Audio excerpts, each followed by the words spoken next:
Welcome back to the next episode. So if you follow my Facebook page, you'll see I'll put some pictures of the steering wheel up. So the steering wheel was all a bit greyed, a bit manky, a bit old, and now it looks beautiful. Now all I've done to do this is a simple clean, and then good old cherry blossom shoe polish or any black shoe polish. So all the shoe polish does is the same as a boot. I know this isn't leather, it's the sort of rubbery one, but this had 3 coats on it. Put a coat on it nice and thick, so when you're rubbing it on, I used a glove and just a rag, just rubbed it in so it gone dull, left it 5-10 minutes and just buffed it off. Done that 3 times, and it's come up absolutely beautiful. And the same as done for the top of this door panel. Again, this door panel, I'll go to the other side, you might be able to see it better. Yeah, so the top of this door panel, if it's going to zoom in, there we go. Yeah, so the top of that door panel was all white and sort of crusty in a way. So again, I've done the same with the polish, put it on there, buffed it off. And the other door, the top of that, see that's all white? That is the same as what the driver's door was like. So that's going to have the same process in a minute. As is, I'll do the gear stick, clean that, and the same with the rear 2 doors, which I did use the Maguire's tyre gel on, but this polish, which is actually my better half's recommendation to try and use it, comes up a treat. So that's what we're going to get on doing that now. Right, so there's a closer look at the top of the door, and as you can see, it's just aged. This is all just some sort of chemicals or whatnot coming out from the inside. So what we can do is just get it cleaned up. So I'll show you how I'm doing it with the polish. So all I'm doing, got a glove on, I'm just using an old sock. You don't really want to use something like a sponge, because what you want the polish to stay on this material so you can put it on this side. What you don't want to use a sponge, put the polish on it, because the polish is going to go into the sponge, not the glove or whatever you're using. It doesn't matter what brand you're using, I've just got cherry blossom because that's what we've got. So a nice bit on there, and then you want to put it on quite thick. First coat quite thick really. Because you want that polish to soak into the actual membranes or the doors. So what you don't want to do is rub it to the point it starts polishing it off.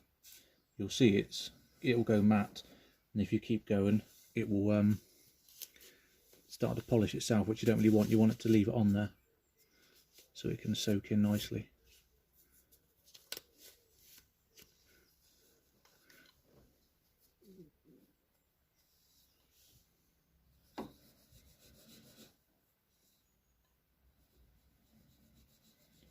And there's other things you can get on the market which do the same job, but I'm all for one for using stuff that you've already got, general household stuff like polish really. Most people are going to have it sat under the sink or something. Don't know why it's always under the sink, it's just sort of polishes home, I suppose. Again, I'm just getting a nice decent amount on there, little circles, bit of pressure, nothing too major, you don't need to be silly with it. All you really want to try and do is get the polish and push it gently into the ridges, I suppose. This is very similar to where people do the bumpers and the arches and then they get a heat gun on it, which is absolutely stupid really. I said in one of my previous videos about how people use a heat gun to repair bumpers and arches. I mean, it works because all they're doing is putting heat on the plastic, and all that heat is doing is drawing out any remaining oil from the plastic itself to the surface, so it comes nice and black and shiny.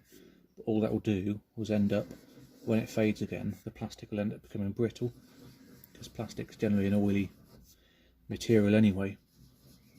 So when you use the heat gun on it and draw out the last bit of oil that's inside it, there's nothing actually left inside apart from a shiny outer coat. And there's tons of products out in the market which do this job. This is polish, it's nothing, cheap, pennies. Pretty much every single manufacturer, I suppose, of detailing products will have their own brand trim restore, whatever this is. I see this works really well. It's durable as well. Not really going to have to keep going over it and over it, but it'll just be in the car kit really. So when I clean the car, I can just, if I need to, same as you do your shoes, bit of polish on there, clean it up. I also like using Mk2's tyre gel, which I've said before. It's fantastic stuff for tyres. Best stuff I've used for tyres. It's also very good on trim. I used it on the back quarters, and all I did was just put a good thick coat over there, let it soak in. Came back a few hours later, it had gone, went back to white like this.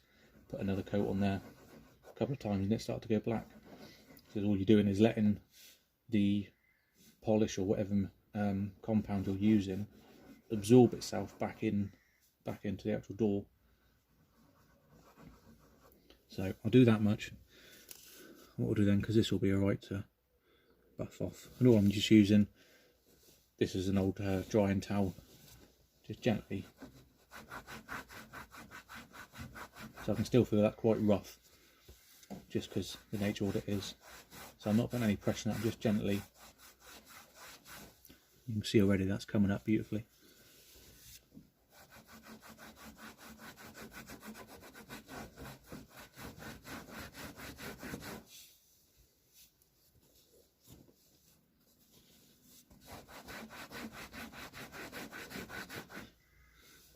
And there you go. So from going from this grey, I've only just put a bit of polish on it, and that's just one. That's the first thing I've tried doing this door card, and that's coming up lovely already. I always find when I'm buffing stuff is not to minimal pressure and sort of faster speed brings a nice finish to it. So yeah, there you go.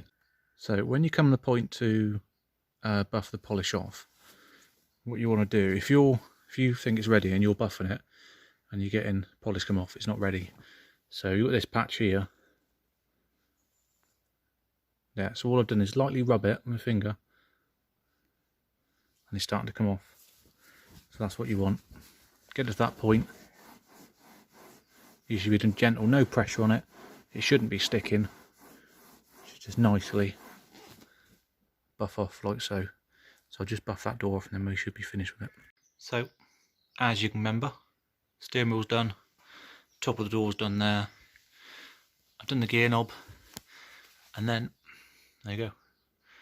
That's how nice the top of the doors come up. Just with a bit about 3 layers of polish on there. Probably do with maybe 1 or 2 more, but what I'll do, I'll leave that because there's a fair bit of polish on the door. Obviously we've just buffed at the top so it looks nice, it's black again, but there's still the polish underneath the shine, if that makes sense, still absorbing itself into the actual material. But that's come up wicked. And again, that is just simple boot polish. I like to do things that are nice and simple and easy, because not everything needs a lot of money spending on it. Simple elbow grease. Right, you'll have to excuse the dustiness because having a flash or the light on this camera makes everything look dirty. It does need to clean. Right, got in the car the other day, I thought I'll test the clutch. So put the clutch down, works lovely, put it in gear, and it all locked up, and I was like, oh yeah, need to adjust the gears. So, adjusting the gears is pretty simple. There is a tool you can use, but every gearbox has got different kind of wear, so if you get it close enough, you can just tweak it to yourself. So, if your gear sticks like that, pop this cover up, and then lift this up, like so. Now what you'll see is even more mess.